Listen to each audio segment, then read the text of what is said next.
we looked at it at inanalyze namin kung paano mangyayari.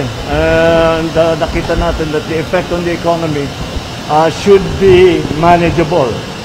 May effect siyempre kahit paano pag tumaas ang presyo ng langis. But even before our meeting, nag-announce na ng ceasefire. Pati Amerika pumasok na rin, nag-announce sila ng ceasefire. Yung presyo ng langis bumalik sa dati. Umakyat ng $79 per barrel, bumaba ulit. Pagkatapos na announce ang ceasefire, bumaba ulit ng 69 kung saan siya nanggaling. So far, there's no effect. So that there is no significant effect on the economy. Yun lamang, binabantayan natin ngayon yung price gouging. Dahil ang dami ko nang nakita, nagtataas ng presyo, hindi naman tumaas ang presyo ng langis.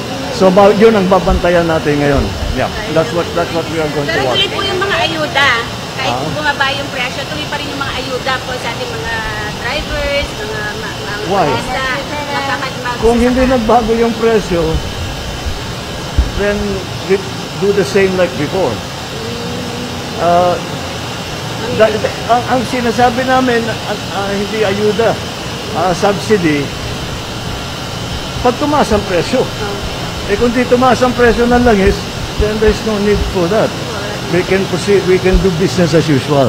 Some transport groups are saying that the subsidy is not enough. Ano pong masasabi niyo? But the price of oil has not gone up. So we do not need to talk about the subsidy yet. The price of oil has not gone up. It went up for one day, then it came back down. Okay, thank you.